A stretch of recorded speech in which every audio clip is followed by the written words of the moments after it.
of Mathematics, Series 2, Zero the Hero. It's nothing, but one can't achieve anything without it. Our member, Professor Irene Sarkar, next Faculty of Art Sciences, IIT Roorkee, zeroed into it. Topic of discussion is Zero the Hero. Zero bears a significant place in our lives today and is considered to be a hero. Laurie Halse Anderson, the American writer, well known for her humor and sensitivity, says the only number that would be ever enough is zero. 0 pounds, size 0, 00, 0 point. 0 in tennis is love. But then, when someone is referred to as a big zero, it is never to be taken as a compliment. Why then refer to zero as a hero? The famous cartoonist R.K. Lakshman once said, "We Indians have invented nothing." What an important statement, both metaphorically as well as figuratively. Experts today are convinced that zero as we know it is an Indian invention. The story of how, why, and when zero first emerged is less a story of numbers and more a story of how different cultures look at the world, how information was disseminated across countries, and how fundamental aspects of different models of philosophy and religion informed our consciousness and interest. The concept of zero is relatively new. Today we know 0, 1 as a symbol or numeral, and 2 as a concept that means absence of any quantity, that is naught. 0 as a placeholder was invented independently in varied civilizations around the world. The Sumerians, an ancient civilization in the Mesopotamia region of the Fertile Crescent between the Tigris River and Euphrates River, were around 4,000 to 5,000 years ago the first in the world to develop a counting system that was positional. That means that the value of a symbol depended on its position relative to the other symbols. Known for their innovations in various fields, language, governance, architecture, the Sumerians are considered today as the creators of civilization as modern humans understand it. The Sumerians used a numerical system with base 60. These are 60 numbers of that system. We will soon see how Zero, our hero, helped introduce a binary system with base 2. The ancient Akkadian Empire united the Assyrians and Babylonians with the Sumerians under one rule, and thus the Sumerian system passed to the Babylonians around 300 BC. 600 years later, around AD 350, about 12,000 miles away, the Mayans developed zero as a placeholder in their elaborate calendar system. The Mayan civilization developed in the area that today comprises southeastern Mexico, Guatemala, Belize, and the west portions of Honduras and El Salvador. The basic unit of the Mayan calendar system was 1 day or kin. Following the vigesimal system, 20 kin was 1 vinal. The next unit was tun, that is 18 vinal, to get a rough approximation of one solar year. The succeeding levels followed the vigesimal system and were obtained by multiplying by 20. By AD 773, the concept of zero had caught on to China and the Middle East. The yellow-colored region marks this region where the concept of zero had caught on in AD 773. Note that the Chinese symbol of zero used at that time was an empty box. This point is important in terms of later information in this talk. Zero arrived in Europe through the Moorish conquest of Spain. At that time, the medieval religious leaders of Europe did not support the use of zero as it was considered satanic. Their logic was that since God was in everything that was not was of the devil, that is Satan. However, despite this attitude, by 1600s, zero was being fairly used throughout Europe. This slide shows the wide area over which the concept of zero had spread by 1600 AD. We will now discuss how Indian philosophers and thinkers helped in this process. The contribution of the Indian mathematicians in the development of zero as a mathematical concept can hardly be overemphasized. It was as early as the 3rd century, amidst the philosophical and cultural factors in India then, that they planted the seed of the idea zero. The mathematical concept of zero, shunya in Sanskrit, perhaps arose from the contemporaneous philosophy of emptiness or shunyata.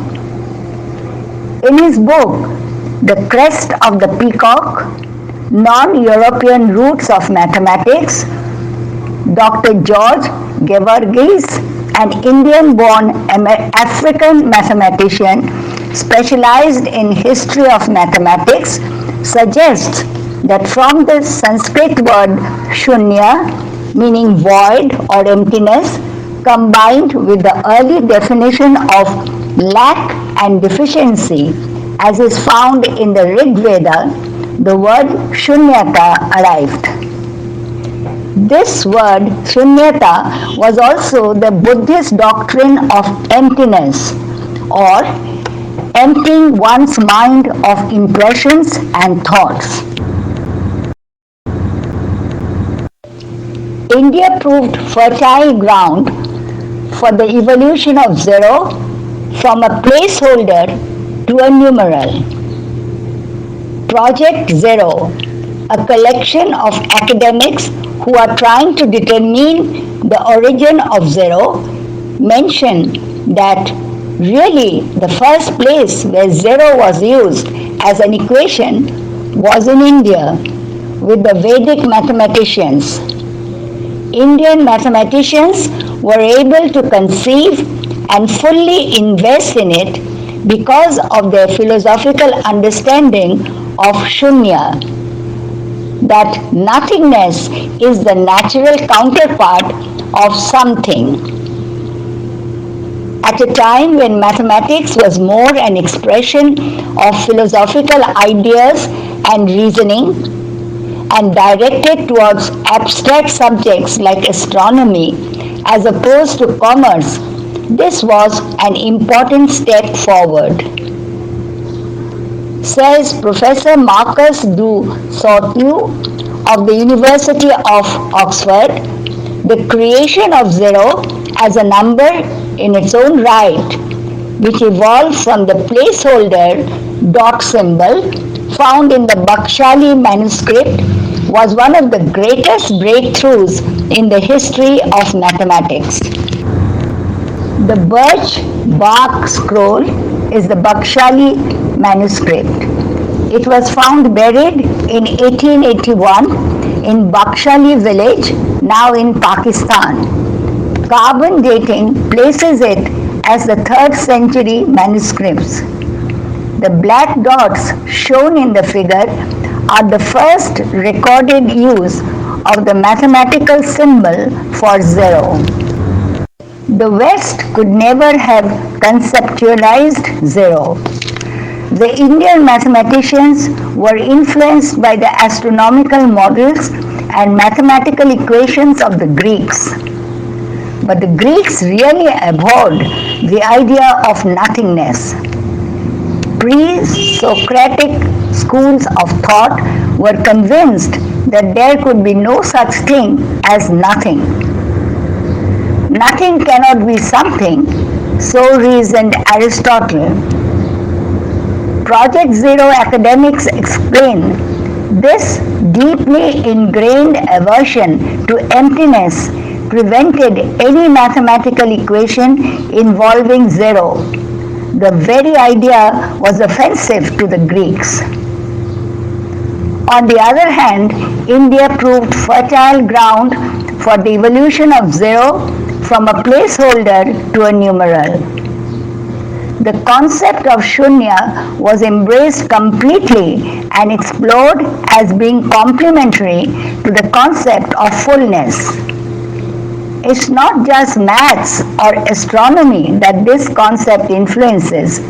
You can see an evolution from the Vedas to being used in different cultural antecedents, in language, in dance, in music, explain Project Zero members. Indians actually utilized zero in calculations and elevated it from being a placeholder to a numeral. In 628 Common Era, Brahmagupta, the Indian astronomer and mathematician, was the first to document zero as a number in its own right. In the 6th century, Aryabhatta devised a decimal system of positional numeration. In the 7th century, Brahmagupta documented zero as a number in its own right. In the 9th century, Mahavira showed that multiplying a number by zero resulted in zero. But he erroneously claimed that a number divided by zero remained unchanged. It was in the 12th century that Bhaskaracharya showed that a fraction with a zero in the denominator indicates an infinite quantity. In discussing about the symbol and the naming of zero, it may be said that if zero was born in India, it was baptized in Europe. The ancient Indians symbolized zero as a circle with a dot, as is seen in the Bakhshali manuscript. In Sanskrit, it was referred to as shunya. The concept of zero and the decimal number system fascinated the Arab scholars who came to India. Al-Khwarizmi, the Arab mathematician, wrote his book Hizab al-Zabar wa al-Muqawala, that is, calculation of integration and equation. This book made Indian numbers popular. Al-Zabar became algebra of today. Leonardo Pisano or Fibonacci, the famed Italian mathematician, took this number system to Europe. This slide shows the voyage of the Indian number system from India through Arabia into Europe. So, from Shunya in Sanskrit to Sifar in Arabic to Zephyrum in Latin and other local names in Europe, including cipher. The Latin name Zephyrum ended up becoming the Italian name Zephyr. This further contracted to the Venetian zero. Fibonacci decided to name this new numeral 0 and symbolized it as 0 as we recognize it today. So Fibonacci can be credited with baptizing 0, popularizing the decimal system born in India, and using the word 0 to designate the symbol of nothingness.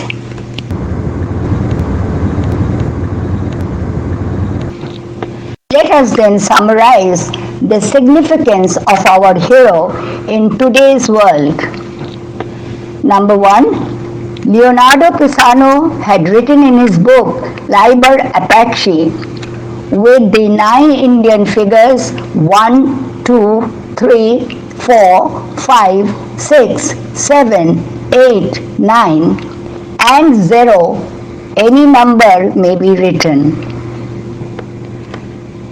Number 2, Al-Khwarizmi illustrated that mathematics can be automated and led to the development of modern computers. The word algorithm to describe a set of simple instructions for the computer has been derived from his name. Number 3, the French mathematician René Descartes, founder of the Cartesian coordinate system, developed 00 as the Descartes origin for drawing graphs and different geometrical figures on several dimensions. Number 4, Newton and Leibniz approach to 0 resulted in the development of the subject calculus. Calculus forms the basis of major fields of study like physics, engineering, finance, economics.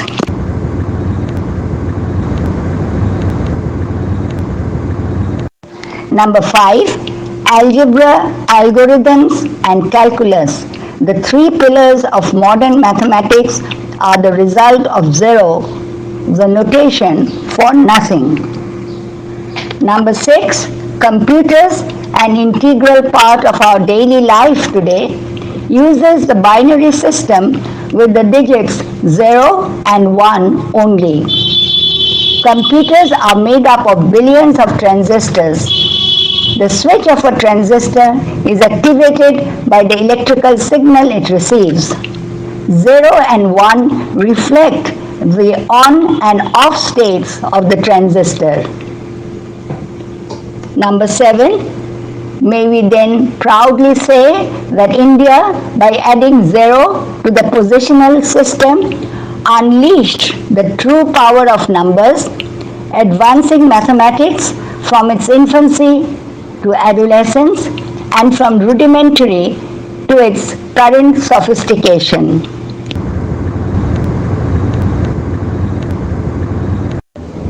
We conclude our talk on 0, our hero, with a short discussion on its spiritual insight. 0 was not discovered accidentally by the Indian philosophers and thinkers. The spiritual insight was already within them. Nothingness is the ultimate objective in spirituality. In the Chandogya Upanishads is this anecdote. Aruni, the revered Vedic sage and teacher, once asked his son to bring him a fruit of the banyan tree and cut it into 2. When the son did so, Aruni asked him, "What do you see?" "I see seeds," said the son. "Take one seed and cut it into 2, said Aruni. The son did so. "What do you see?" said Aruni. "I see nothing at all," said the son. And the learned sage said, "Within that seed is the essence that makes the entire seed grow, yet it cannot be seen."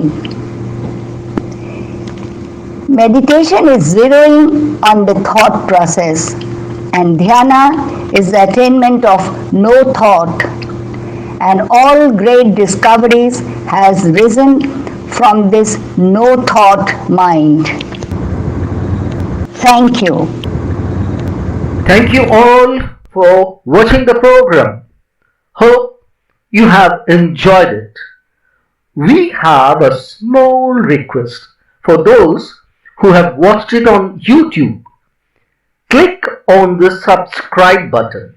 No, it doesn't have any financial implication. It only means that you have liked the program and you are subscribing to this channel so that you can watch many more such programs hosted by this channel. Thank you once again and goodbye.